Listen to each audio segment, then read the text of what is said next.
ഹരേ കൃഷ്ണ. എല്ലാവർക്കും മാധവത്തിലേക്ക് സ്വാഗതം. ശ്രീമദ് മഹാഭാഗവതത്തിലെ വളരെ പ്രധാനപ്പെട്ട ഒരു കഥാഭാഗമാണ് ഇന്ന് നമ്മൾ പറയാനായിട്ട് പോകുന്നത്. ദ്രൗപദി വസ്ത്രാക്ഷേപം. അതുപോലെ ലംബോദര സംകഷ്ടി ചതുർത്ഥി വരുന്നു. വളരെ വിശേഷമാണ്. ഈ വർഷത്തെ ആദ്യത്തെ സംകഷ്ടി ചതുർത്ഥിയാണ്. എങ്ങനെയാണ് ഭഗവാനെ പ്രാർത്ഥിക്കേണ്ടതെന്നും എന്നാണ് സംകഷ്ടി ചതുർത്ഥി എന്നും വ്രതരീതികൾ എങ്ങനെയൊക്കെയാണെന്നുമൊക്കെ വളരെ വിശദമായി ഞാൻ വീഡിയോ ഇട്ടിട്ടുണ്ടായിരുന്നു. ഇന്നലെയാണ് ഇട്ടത്. കേട്ടിട്ടില്ലാത്ത എല്ലാവരും തന്നെ അത് കേട്ട് ആ വ്രതത്തിൻ്റെ ആ ദിവസത്തിൻ്റെ പ്രാധാന്യം മനസ്സിലാക്കണം. ഇനി നമുക്ക് കഥാഭാഗത്തിലേക്ക് കടക്കാം. രാജസൂയ യജ്ഞം കഴിഞ്ഞ് ഹസ്തിനപുരത്തിലെത്തിയ കൗരവന്മാരുടെ ഹൃദയത്തിൽ പാണ്ഡവരോടുള്ള വൈരാഗ്യം ക്രമാതീതമായി വർദ്ധിച്ചു. രാജ്യം പിടിച്ചടക്കി അവരെ നാട്ടിൽ നിന്നും നിഷ്കാസനം ചെയ്യാനുള്ള മാർഗമെന്തെന്ന് ദുര്യോധനൻ കപടനും ചതിയനുമായ തൻ്റെ അമ്മാവനായ ശകുനിയുമായി ആലോചിക്കുന്നു. ശകുനിയുടെ നിർദ്ദേശപ്രകാരം പാണ്ഡവരെ ചൂതുകളിക്ക് ക്ഷണിക്കുന്നു. ആ ചൂതിൽ ശകുനി ചതി പ്രയോഗിച്ച് യുധിഷ്ഠിരനെ തോൽപ്പിക്കുകയും അതിൻ്റെ ഫലമായി യുധിഷ്ഠിരൻ്റെ കൈവശമുണ്ടായിരുന്ന രാജ്യം മുഴുവനും ദുര്യോധനൻ്റെ പക്കൽ ചെന്നു ചേരുകയും ചെയ്യുന്നു. വീണ്ടും യുധിഷ്ഠിരൻ ചൂത് കളിക്കുകയാണ്.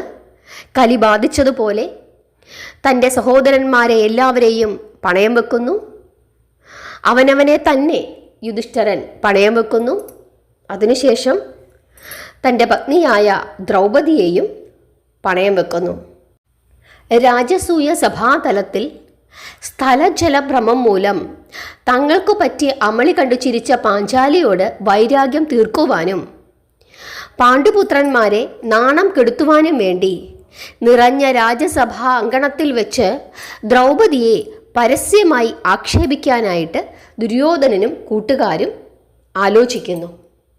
ഈ അവസരത്തിൽ ദുര്യോധനൻ വിതുരരെ വിളിച്ച് ഇങ്ങനെ പറയുന്നു: ഹേ വിതുരരെ, നിങ്ങൾ പോയി പാണ്ഡവരുടെ പ്രിയതമയായ ആ സുന്ദരിയെ ഇങ്ങോട്ട് കൂട്ടിക്കൊണ്ടുവരൂ. ആ ഭാഗ്യഹീന ഇവിടെ എത്തി ഞങ്ങളുടെ ദാസിമാരോടൊപ്പം കൊട്ടാരം തൂത്തുവാരട്ടെ. അപ്പോൾ വിതുരർ ദേഷ്യപ്പെട്ടുകൊണ്ട് ഇങ്ങനെ പറഞ്ഞു: എടാ മൂർഖ, നീ വലയിൽ കുടുങ്ങിയിരിക്കുകയാണെന്ന് നിനക്കിപ്പോൾ അറിഞ്ഞുകൂടാ. നിനക്കിനി അധികകാലം ആയുസ്സുണ്ടാവുകയില്ല. നീ ഈ പാണ്ഡവ സിംഹങ്ങളെ എന്തിനാണടാ സടകുടഞ്ഞ് എഴുന്നേൽപ്പിക്കുന്നത്? ഈ വിധം ദുര്യോധനനെ വിതുരർ ശാസിക്കുന്നു. വിതുരരെ ധിക്കരിച്ചുകൊണ്ടും അവഹേളിച്ചുകൊണ്ടും മാന്യന്മാർ നിറഞ്ഞിരിക്കുന്ന സഭ മുഴുവൻ കേൾക്കത്തക്ക രീതിയിൽ ദുര്യോധനൻ പ്രാതികാമിയോട് ഇങ്ങനെ പറഞ്ഞു: താൻ പോയി ദ്രൗപദിയെ കൂട്ടിക്കൊണ്ടുവരൂ. പാണ്ഡവരെ തെല്ലും ഭയക്കേണ്ട, അവന്മാർ അടിമകളായി കഴിഞ്ഞിരിക്കുന്നു. ദുര്യോധനന്റെ ആജ്ഞ മാനിച്ച പ്രാതികാമി ദ്രൗപദിയുടെ അടുത്തെത്തി ഇങ്ങനെ പറഞ്ഞു: അല്ലയോ ദ്രൗപദി, ചക്രവർത്തിയായ യുധിഷ്ഠിരൻ ചൂതു കളിച്ച് സർവവും നഷ്ടപ്പെടുത്തി കഴിഞ്ഞിരിക്കുന്നു. ധനം മുഴുവനും പണയപ്പെടുത്തി കഴിഞ്ഞപ്പോൾ പിന്നീട് അദ്ദേഹം സഹോദരന്മാരെയും തന്നെയും പണയപ്പെടുത്തി. അതിനുശേഷം ഇപ്പോൾ ഇതാ അദ്ദേഹം ഭവതിയെയും പണയപ്പെടുത്തി. അതുകൊണ്ട് അവിടുന്ന് ഇപ്പോൾ ദുര്യോധനൻ ജയിച്ചു വെച്ചിരിക്കുന്ന പണയ വസ്തുവിൽ ഒന്ന് മാത്രമാണ്. അവിടുത്തെ വിളിച്ചു കൊണ്ടുവരാൻ ദുര്യോധനൻ കൽപ്പിച്ചിരിക്കുകയാണ്. കൗരവന്മാരുടെ അന്ത്യം അടുത്തെത്തിയിരിക്കുന്നു എന്ന് എനിക്കും തോന്നുന്നു. ഇങ്ങനെ പ്രാതികാമി പറഞ്ഞപ്പോൾ ദ്രൗപദി അതിനു മറുപടിയായി ഇങ്ങനെ പറഞ്ഞു: സൂതപുത്ര, തീർച്ചയായും ബ്രഹ്മാവ് ഇപ്രകാരം വിധിച്ചു കാണും. കുഞ്ഞെന്നോ കുട്ടിയെന്നോ വൃദ്ധനെന്നോ ഭേദമില്ലാതെ ദുഃഖം എല്ലാവരെയും പുണരുമല്ലോ. ഈ ലോകത്ത് ധർമ്മം തന്നെയാണ് ഏറ്റവും വിലപിടിപ്പുള്ള വസ്തു. നാം ധർമ്മത്തിൽ ഉറച്ചു നിന്നാൽ ആ ധർമ്മം നമ്മെ രക്ഷിക്കും. നിങ്ങൾ സഭയിൽ തിരിച്ചുപോയി അവിടെയുള്ള ധർമാത്മാക്കളോട് ചോദിക്കുക, ഇത്തരത്തിലുള്ള ഒരു അവസ്ഥയിൽ ഒരു സ്ത്രീ എന്താണ് ചെയ്യേണ്ടത് എന്ന്. ഞാൻ ഒരിക്കലും ധർമ്മത്തെ ലംഘിക്കുവാൻ ആഗ്രഹിക്കുന്നില്ല. ഇങ്ങനെ ദ്രൗപദി പറഞ്ഞപ്പോൾ പ്രാതികാമി സഭയിൽ തിരിച്ചു വന്ന് ദ്രൗപദിയോട് എന്താണ് മറുപടി പറയേണ്ടതെന്ന് സദസ്യരോട് ചോദിച്ചു. ആ സമയത്ത് സദസ്യരിൽ ഓരോരുത്തരും തല കുനിച്ചിരുന്നതേയുള്ളൂ. ദുര്യോധനനെ പേടിച്ച് ആരും തന്നെ ഒന്നും മിണ്ടിയില്ല. മഹാത്മാവായ യുധിഷ്ഠിരനാകട്ടെ ദുഃഖിതനും ദീനനുമായി കാണപ്പെട്ടു. എന്തു ചെയ്യണം, എന്തു പറയണം എന്ന കാര്യത്തിൽ ഒരു നിശ്ചയവും അദ്ദേഹത്തിനുണ്ടായിരുന്നില്ല. മറ്റുള്ള പാണ്ഡവന്മാരുടെ സ്ഥിതിയും അതുതന്നെയായിരുന്നു. പാണ്ഡവരുടെ ആ ദീനഭാവത്തെ മുതലെടുത്തുകൊണ്ട് ദുര്യോധനൻ കൽപ്പിച്ചു, പ്രാതികാമി, പോയി വിളിച്ചുകൊണ്ടുവാ ഇവിടെ അവളെ. അവളുടെ ചോദ്യത്തിനുത്തരം ഇവിടെ വെച്ച് ഞാൻ കൊടുത്തുകൊള്ളാം. പ്രാതികാമിക്ക് ദ്രൗപദിയുടെ കോപത്തെ ഭയമായിരുന്നു. അതുകൊണ്ട് ദുര്യോധനന്റെ കൽപ്പന കേട്ടില്ല. എന്നിട്ട് അയാൾ സദസ്യരോട് വീണ്ടും ചോദിച്ചു, ഞാൻ ദ്രൗപദിയോട് എന്തു പറയണം? പ്രാതികാമിയുടെ ഈ നിലപാട് ദുര്യോധനന് ഒട്ടും പിടിച്ചില്ല. അയാൾ പ്രാതികാമിയെ ഒന്ന് തുറിച്ചു നോക്കിയിട്ട് തൻ്റെ അനുജനായ ദുശ്യാസനനോട് ഇങ്ങനെ പറഞ്ഞു, അനുജ, ഭീമനെ ഓർത്ത് ക്ഷുദ്രനായ ഈ പ്രാതികാമിയുടെ മുട്ടിടിക്കുകയാണ്. അതുകൊണ്ട് നീ തന്നെ പോയി ദ്രൗപദിയെ പിടിച്ചുകൊണ്ടുവരണം. തോറ്റു തുന്നം പാടിയിരിക്കുന്ന പാണ്ഡവർ നിന്നെ ഒരു ചുക്കും ചെയ്യുകയില്ല. ജ്യേഷ്ഠന്റെ ആജ്ഞ കേട്ട മാത്രയിൽ കണ്ണും ചുവപ്പിച്ച് ദുശാസനൻ പാണ്ഡവരുടെ വീട്ടിലെത്തി ദ്രൗപദിയോട് പറഞ്ഞു, കൃഷ്ണേ, നടക്ക്, നിന്നെ ഞങ്ങൾ പണയ വസ്തുവാക്കി കൈക്കലാക്കിയിരിക്കുകയാണ്. ഇനി നിനക്ക് നാണമൊന്നും വേണ്ട. അവിടെ വന്ന് ദുര്യോധനന്റെ മുഖത്തു നോക്ക്. എടി സുന്ദരി, ധാർമ്മികമായി തന്നെയാണ് ഞങ്ങൾ നിന്നെ സ്വന്തമാക്കിയിരിക്കുന്നത്. ഇനി നേരെ സഭയിലേക്ക് നടന്നോ. കൗരവർക്ക് നീ ഇനി വിടുവേല ചെയ്യണം. ദുശ്യാസനന്റെ ഹീനമായ ഈ വാക്കുകൾ ദ്രൗപദിയുടെ ഹൃദയത്തെ ദുഃഖം കൊണ്ട് ആർദ്രമാക്കി. കണ്ണുനീര് വീണ് അവളുടെ മുഖം മലിനമായി. ആർത്തഭാവം കൊണ്ട് മുഖം കുനിച്ച അവൾ ധൃതരാഷ്ട്രരുടെ റാണിമാരുടെ വാസസ്ഥലം ലക്ഷ്യമാക്കി ഓടി. പാപിയായ ദുശാസനൻ ക്രോധം കൊണ്ട് മതിമറന്ന് അവളെ അധിക്ഷേപിച്ചുകൊണ്ട് പുറകെ ഓടി. ദ്രൗപദിയുടെ കണങ്കാലറ്റം നീളമുള്ള നീലാഭമായ കേശഭാരത്തെ കടന്നുപിടിച്ച് ഒരു അനാഥ പെണ്ണിനെ എന്നതുപോലെ ദ്രൗപദിയുടെ മുടിക്ക് ചുറ്റി പിടിച്ചുകൊണ്ട് ദുശാസനൻ ആ സഭയിലേക്ക് നടന്നു. മനോഹരമായ പാഞ്ചാലിയുടെ ആ കേശം രാജസൂയജ്ഞത്തിനു ശേഷമുള്ള അവഭൃത സ്നാനവേളയിൽ മന്ത്രോച്ചാരണപൂർവം തെളിക്കപ്പെട്ട ജലം കൊണ്ട് നനഞ്ഞതായിരുന്നു. ദുശാസനൻ മുടിക്കു പിടിച്ചു വലിച്ചു കൊണ്ടുപോയ ദ്രൗപദി വിറയ്ക്കുന്നുണ്ടായിരുന്നു. ധൈര്യം അവലംബിച്ച ആ സ്ത്രീരത്നം വിളിച്ചു പറഞ്ഞു, എടാ മൂഢനും ദുരാത്മാവുമായ ദുശാസന, ഞാൻ രജസ്വലയാണ്. ഒരു വസ്ത്രമേ ധരിച്ചിട്ടുള്ളൂ. ഈ അവസ്ഥയിൽ നീ എന്നെ സഭയിൽ കൊണ്ടുപോകരുത്. ദ്രൗപദിയുടെ വാക്കുകൾ ദുശാസനൻ കേട്ടില്ല. എന്നു മാത്രമല്ല, അവളുടെ മുടിയിൽ അയാൾ ഒന്നുകൂടി ചുറ്റിപ്പിടിച്ചു. എന്നിട്ട് പറഞ്ഞു, എടി ദ്രൗപദി, നീ രജസ്വലയോ ഒരു വസ്ത്രം ധരിച്ചിട്ടുള്ളവളോ വസ്ത്രമില്ലാത്തവളോ ആകട്ടെ, ഇന്നു നീ ഞങ്ങളുടെ ദാസിയാണ്. ഞങ്ങൾ നിന്നെ ചൂതിൽ ജയിച്ചതാണ്.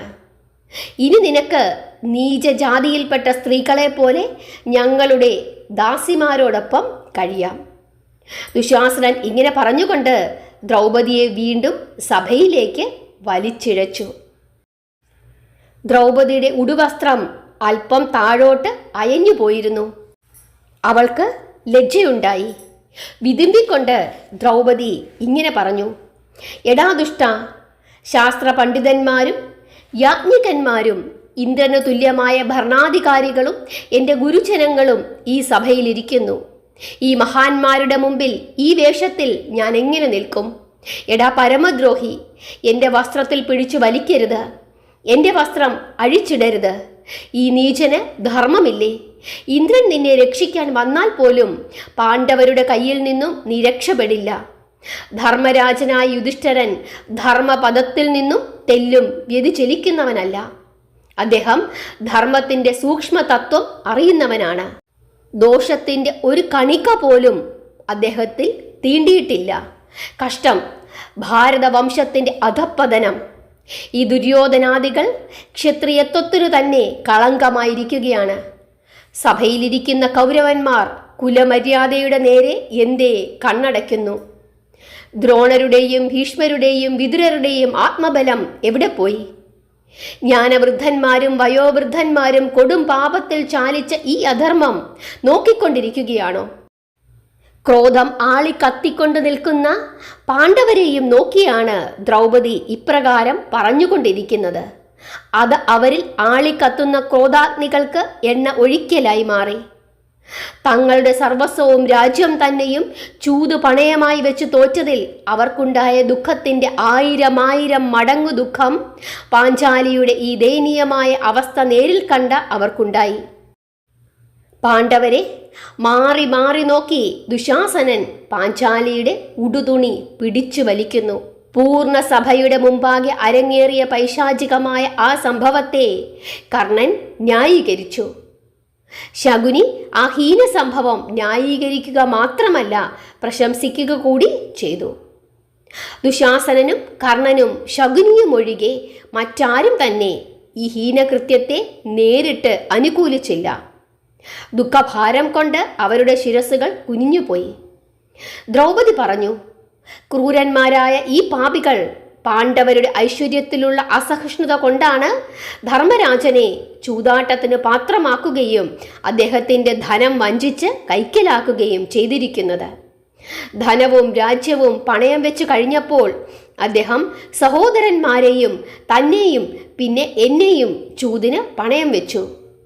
എനിക്കിവിടെ ഒരു കാര്യം അറിയേണ്ടതായിട്ടുണ്ട്.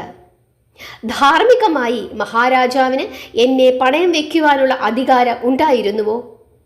ഈ സഭയിൽ അനേകം മഹാന്മാർ ഇരിപ്പുണ്ടല്ലോ. എൻ്റെ ഈ സംശയത്തിന് അവർ ശരിയായ ഉത്തരം പറഞ്ഞു തരണം.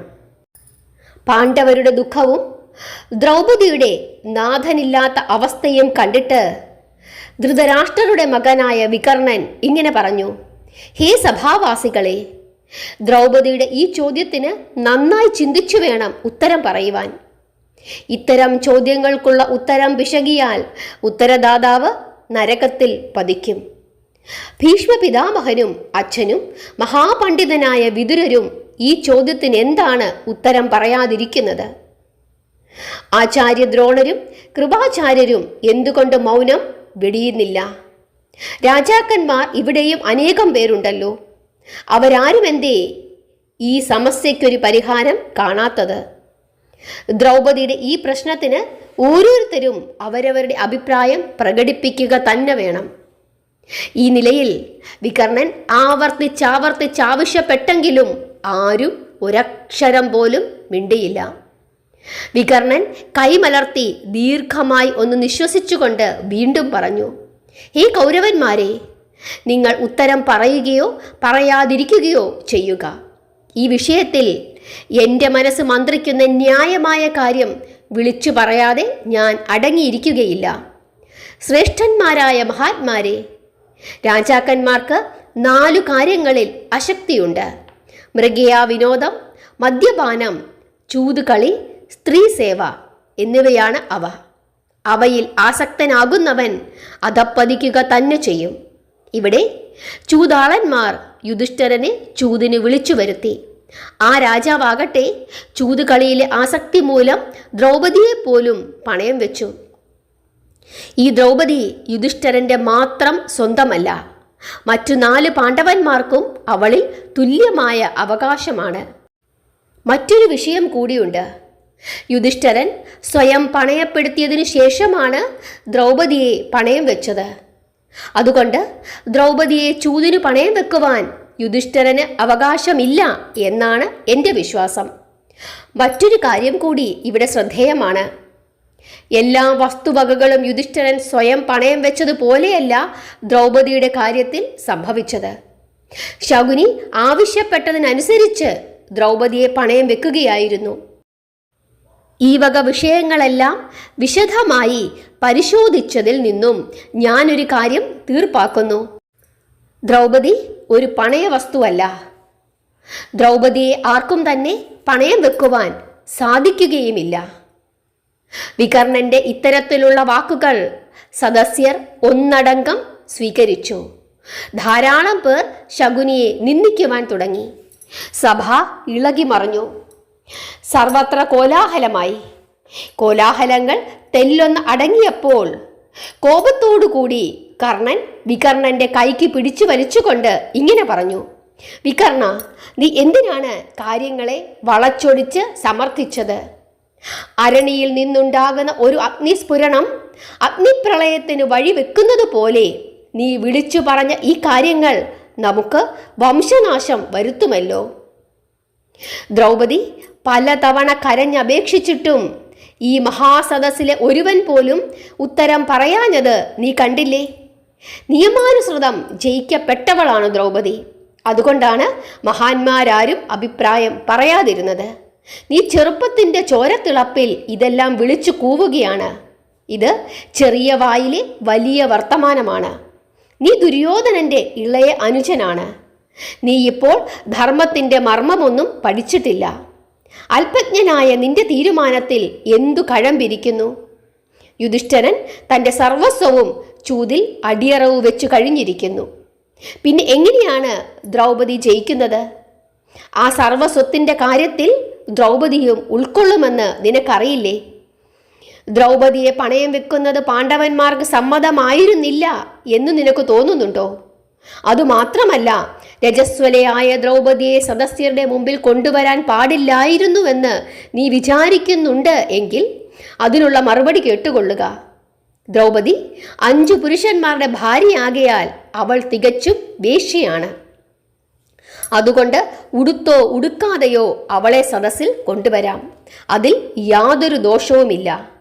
ഈ നിലയിൽ പാണ്ഡവരും അവരുടെ സമ്പത്തും അവരുടെ ഭാര്യയായ ദ്രൗപദിയും ഇന്ന് നമുക്ക് സ്വന്തമാണ്. ഇങ്ങനെ കർണൻ വികർണനോട് പറയുകയാണ്. എന്നിട്ട് കർണൻ ദുശാസനനെ നോക്കിക്കൊണ്ട് പറഞ്ഞു: ദുശാസന, ഈ വികർണന് ബാലത്വം വിട്ടുമാറിയിട്ടില്ല. അവൻ്റെ വാക്കുകൾ നീ ചെവിക്കൊള്ളേണ്ട. അതിനാൽ ദ്രൗപദിയുടെ മാത്രമല്ല പാണ്ഡവരുടെയും വസ്ത്രം അഴിച്ചു കളയുക. കർണന്റെ ഈ വിധത്തിലുള്ള വാക്കുകൾ കേട്ടപ്പോൾ ദുശാസനൻ ദ്രൗപദിയുടെ വസ്ത്രം അഴിച്ചു മാറ്റുവാനായി ശ്രമിക്കുന്നു. ദുശാസനൻ ദ്രൗപദിയുടെ ഉടുവസ്ത്രം പിടിച്ചു വലിക്കുവാൻ തുടങ്ങിയപ്പോൾ രക്ഷകരാരും ഇല്ല എന്ന് കണ്ട് മനം നൊന്ത ആ സ്ത്രീരത്നം സാക്ഷാൽ പരമാത്മാവായ ശ്രീകൃഷ്ണ ഭഗവാനെ മനസ്സിൽ നനച്ച് പ്രാർത്ഥിക്കുവാൻ തുടങ്ങി. ഗോവിന്ദ, ദ്വാരകാവാസിയായ ഭഗവാനെ, സച്ചിദാനന്ദ സ്വരൂപ, ഗോപീ വല്ലഭ, സർവശക്തി സ്വരൂപ, എൻ്റെ പ്രഭോ, കൗരവരിത എന്നെ പൊതുവേദിയിൽ വെച്ച് അപമാനിക്കുന്നു. എല്ലാം അറിയുന്ന അങ്ങ് ഇക്കാര്യം അറിയുന്നില്ലയോ? എൻ്റെ നാഥ, രാമനാഥ, പ്രജാനാഥ, ഞാനിതാ നാണക്കേടിൻ്റെ ആഴക്കടലിൽ മുങ്ങിപ്പോകുന്നു. അവിടുന്ന് എന്നെ രക്ഷിക്കണമേ. അവിടുന്ന് സച്ചിദാനന്ദ സ്വരൂപനായ മഹായോഗിയല്ലേ? പരമാത്മാവായ അങ്ങ് സമസ്തരുടെയും ജീവൻ ദാതാവാണ്. ഹേ ഗോവിന്ദ, ഞാൻ കൗരവന്മാരുടെ ദുഷ്ടവലയത്തിൻ്റെ പടുകുഴിയിൽ പെട്ടിരിക്കുന്നു. അങ്ങയുടെ പാതാരവിന്ദങ്ങൾ മാത്രമാണ് എനിക്കിനി ശരണം. എന്നെ അവിടുന്ന് രക്ഷിച്ചാലും. ത്രിഭുവനപതിയായ ഭഗവാൻ ശ്രീകൃഷ്ണന്റെ സ്മരണയിൽ തന്മയീ ഭാവം പൂണ്ട ദ്രൗപദി മുഖം പൊത്തി നിലവിളിക്കുവാൻ തുടങ്ങി. ദ്രൗപദിയുടെ ആർത്തനാദം ഭഗവാൻ ശ്രീകൃഷ്ണന്റെ കർണങ്ങളിൽ വന്നു പതിച്ചു. ഭക്തജന വല്ലഭനായ ഭഗവാന്റെ ഹൃദയം കരുണാരസം കൊണ്ട് വിതുമ്പി. ഭക്തിയോടുള്ള പ്രേമ പാരവശ്യം കൊണ്ട് അദ്ദേഹം ദ്വാരകയെയും ലക്ഷ്മി ദേവിയെയും എന്നുവേണ്ട അന്നപാനാദികൾ പോലും മറന്നുപോയി. ഭക്തവത്സലനായ അദ്ദേഹം കരുണാർദ്രമായ ആ ധ്വനിയുടെ ഉത്ഭവ സ്ഥാനത്തേക്ക് ഓടി ദ്രൗപദിയുടെ സമീപത്തെത്തിച്ചേർന്നു. ആ സമയം അപമാനത്തിൻ്റെ ക്രൂരമായ അമ്പുകളിൽ ഏതു നിമിഷവും കോർക്കപ്പെട്ടു പോകും എന്ന നിലയിൽ നിന്ന ദ്രൗപദി കൃഷ്ണ കൃഷ്ണ എന്ന് നിലവിളിച്ചുകൊണ്ടേയിരുന്നു. അന്യരുടെ കണ്ണിൽപ്പെടാതെ അവിടെ എത്തിയ ഭഗവാൻ അനേകം പട്ടുടയാടകൾ കൊണ്ട് ദ്രൗപദിയുടെ മാനം കാത്തുകൊണ്ടേയിരുന്നു. ദുരാത്മാവായ ദുശാസനൻ ദ്രൗപദിയെ നഗ്നയാക്കി അധിക്ഷേപിക്കുവാൻ പിടിച്ചഴിച്ച വസ്ത്രത്തിന് യാതൊരു കണക്കുമില്ലായിരുന്നു. എത്ര വസ്ത്രങ്ങൾ അഴിച്ചുവോ അത്രയും തന്നെ വസ്ത്രങ്ങൾ ദ്രൗപദിയെ പൊതിഞ്ഞു നിന്നു. അഴിച്ചു മാറ്റിയ വസ്ത്രങ്ങളുടെ ഒരു കൂമ്പാരം തന്നെ അവിടെ കാണാമായിരുന്നു. ധന്യം തന്നെ. ധർമ്മത്തിൻ്റെ മഹത്വം അത്ഭുതം തന്നെ. ശ്രീകൃഷ്ണ കൃപ അനിർവചനീയം. മഹാസദസ്സിൻ്റെ നാലുപാടും നിന്നും ഒച്ചപ്പാടുകൾ ഉണ്ടായി. സദസ്യർ ഒന്നടങ്കം ദുശാസനനെ നിന്ദിച്ചു. ദുര്യോധനനെയും കർണനെയും നിന്ദിച്ചു. തുടർന്ന് പരമസാത്വികയായ ദ്രൗപദിയെ പ്രശംസിക്കുവാനും തുടങ്ങി. ഹരേ കൃഷ്ണ. എന്താണ് നിങ്ങൾക്ക് ഈ കഥയിൽ നിന്നും മനസ്സിലായത്? ആരുമില്ലാത്ത അവസരത്തിൽ നമുക്ക് രക്ഷയായി എത്തിച്ചേരുന്നത് ആരാണ്? ഭഗവാൻ ശ്രീകൃഷ്ണ പരമാത്മാവ്. ഇവിടെ സാധാരണ നമുക്കെല്ലാവർക്കും ഉണ്ടാകുന്ന ഒരു സംശയമാണ്, പീരീഡ്സ് ആയിരിക്കുമ്പോൾ ഭഗവാനെ പ്രാർത്ഥിക്കാമോ, നാമം ജപിക്കാമോ, വ്രതങ്ങൾ എടുക്കാമോ? ഇതൊക്കെയാണ് സംശയം. ഇവിടെ ദ്രൗപദിക്ക് ഈ വലിയ ആപത്ത് സംഭവിച്ചപ്പോൾ ദ്രൗപദി രജസ്വലയായിരുന്നു. വീരന്മാരായ 5 ഭർത്താക്കന്മാർ തലകുനിച്ച് ഇരുന്നു. മഹാരഥന്മാർ എല്ലാവരും തന്നെ ആ സദസ്സിൽ ഉണ്ടായിരുന്നു. രജസ്വലയായിരുന്ന ദ്രൗപദിയുടെ മാനം രക്ഷിക്കാൻ ഓടി വന്നത് ആരാണ്? സാക്ഷാൽ ശ്രീകൃഷ്ണ പരമാത്മാവ്. രജസ്വലയായിരുന്ന ദ്രൗപദിക്ക് ആ സമയം ഭഗവാൻ ശ്രീകൃഷ്ണനെ ആശ്രയത്തിനായി വിളിക്കുന്നതിന് യാതൊരു ബുദ്ധിമുട്ടും ഉണ്ടായില്ല. രജസ്വലയായിരുന്നു എന്നതുകൊണ്ട് ഭഗവാൻ ആ വിളി കേൾക്കാതിരുന്നുമില്ല.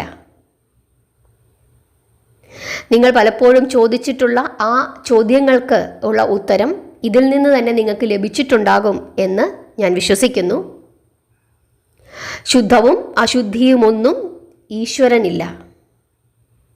നമ്മുടെ മനസ്സിൻ്റെ നന്മയും ഭഗവാനോടുള്ള സമർപ്പണവും സ്നേഹവുമാണ് ഏറ്റവും വലുത്. അതുകൊണ്ട് തന്നെ ഏത് സമയത്തും ഏതവസ്ഥയിലും നമുക്ക് ഭഗവാനെ വിളിക്കാം, പ്രാർത്ഥിക്കാം.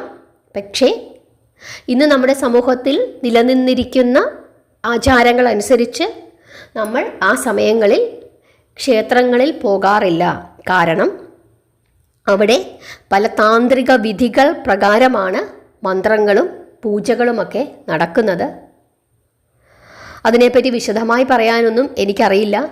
പക്ഷേ പണ്ട് മുതലേ നമ്മൾ അങ്ങനെ ശീലിച്ചതുകൊണ്ട് ആ സമയങ്ങളിൽ പോകാതിരുന്നത് കൊണ്ട് പ്രത്യേകിച്ച് നമുക്ക് യാതൊരു ദോഷവും ഉണ്ടാകുന്നതല്ല. ആ 7 ദിവസങ്ങൾ ക്ഷേത്രത്തിൽ പോകാതിരുന്നത് കൊണ്ട് പ്രത്യേകിച്ച് നമ്മുടെ അവകാശങ്ങൾക്കൊന്നും സംഭവിക്കാൻ പോകുന്നുമില്ല. ഇതൊക്കെ നമ്മുടെ ഓരോ ആചാരങ്ങളും വിശ്വാസങ്ങളുമാണ്. ഇപ്പോൾ ഈ ഒരു മുതിർന്ന ആൾ നമ്മളുടെ വീട്ടിലേക്ക് കയറി വന്നു. അദ്ദേഹത്തെ കാണുമ്പോൾ നമ്മൾ എഴുന്നേറ്റാൽ എന്ത്, എഴുന്നേറ്റില്ലെങ്കിൽ എന്ത്? എഴുന്നേറ്റത് കൊണ്ട് പ്രത്യേകിച്ച് അദ്ദേഹത്തിന് എന്തെങ്കിലും ഗുണമുണ്ടാകുമോ? എഴുന്നേറ്റില്ലെങ്കിൽ പ്രത്യേകിച്ച് എന്തെങ്കിലും ദോഷമുണ്ടാകുമോ? ഇല്ല. പക്ഷേ എഴുന്നേറ്റ് അദ്ദേഹത്തെ ബഹുമാനിക്കുക എന്നുള്ളത് നമ്മുടെ ഒരു ശീലമാണ്. അത്രമാത്രമേ ഉള്ളൂ. അതുപോലെ തന്നെ ഇങ്ങനെയുള്ള സമയങ്ങളിൽ ക്ഷേത്രത്തിൽ പോകാതിരിക്കുക എന്നുള്ളത് പണ്ട് മുതലേ നമ്മൾ ശീലിച്ചു വന്നിരുന്ന ചില കാര്യങ്ങളാണ്. അതിൻ്റെയൊക്കെ പുറകിൽ പല ശാസ്ത്രീയ വശങ്ങളും കാണാം. അതല്ലെങ്കിൽ മറ്റെന്തെങ്കിലും താന്ത്രികമായിട്ടോ മറ്റെന്തെങ്കിലും രീതിയിലുള്ള കാരണങ്ങൾ കാണാം. എനിക്കതിനെപ്പറ്റി വളരെ വിശദമായിട്ട് പറഞ്ഞു തരാനുള്ള കഴിവില്ല. അതുകൊണ്ട് തന്നെ ഞാൻ ആ വിഷയത്തിലേക്ക് കടക്കുന്നില്ല. പക്ഷേ ഒരു 7 ദിവസം നമ്മൾ പോകാതിരുന്നത് കൊണ്ട് നമ്മുടെ അവകാശങ്ങൾക്കൊന്നും യാതൊരു ദോഷവും സംഭവിക്കില്ല എന്നുള്ളതാണ് എൻ്റെ ബോധ്യം. അതുകൊണ്ട് യാതൊരു സംശയവുമില്ലാതെ നിങ്ങൾക്കെല്ലാവർക്കും തന്നെ ഏത് സമയത്തും ഏകാദശി വ്രതങ്ങൾ എടുക്കാം, ഭഗവാനെ പ്രാർത്ഥിക്കാം, നാമം ജപിക്കാം, എല്ലാം ചെയ്യാം. പക്ഷേ നമ്മൾ സാധാരണ ഈ ദിവസങ്ങളിൽ ക്ഷേത്രത്തിൽ പോവുകയോ വിളക്ക് തെളിയിച്ച് പൂജാമുറിയിൽ കയറിയിരുന്ന് പ്രാർത്ഥിക്കുകയോ ചെയ്യാറില്ല. അത്രമാത്രം മതി. ഭഗവാനെ വിളിച്ചു പ്രാർത്ഥിക്കുന്നതിന് യാതൊരു ദോഷവുമില്ല. വ്രത ദിവസങ്ങളിലൊക്കെ രാവിലെ എഴുന്നേറ്റ് കുളിക്കുക. പീരീഡ്സ് ആയിരിക്കുന്ന എല്ലാവരും തന്നെ നമ്മുടെ മുറിയിലിരുന്ന് നാമം ജപിക്കുക. വ്രതം അനുവദിച്ചിട്ടുള്ള ഭക്ഷണങ്ങൾ കഴിക്കുക, പാരണാസമയത്ത് കുളിച്ച് നമ്മുടെ മുറിയിലിരുന്ന് പ്രാർത്ഥിച്ച് ഒരു ഗ്ലാസ് വെള്ളം കുടിച്ച് നമ്മുടെ വ്രതം അവസാനിപ്പിക്കുക. ഇങ്ങനെ തന്നെയാണ് പുലയും ബാലായ്മയും ഉള്ളപ്പോൾ ചെയ്യേണ്ടത്. ഏത് സമയത്തും നമുക്ക് പ്രാർത്ഥിക്കാം. അതിനാണ് ഭാഗവതത്തിലെ ഈ കഥകളൊക്കെ നമുക്ക് പറഞ്ഞു തരുന്നത്. അതൊക്കെ നമ്മൾ അതിൻ്റേതായ രീതിയിൽ മനസ്സിലാക്കുക. എല്ലാവർക്കും ഈ കഥയുടെ ഉദ്ദേശം എന്താണ് എന്ന് മനസ്സിലായി കാണും എന്ന് വിശ്വസിക്കുന്നു. എല്ലാവരെയും ഭഗവാൻ അനുഗ്രഹിക്കട്ടെ. ഹരേ കൃഷ്ണ.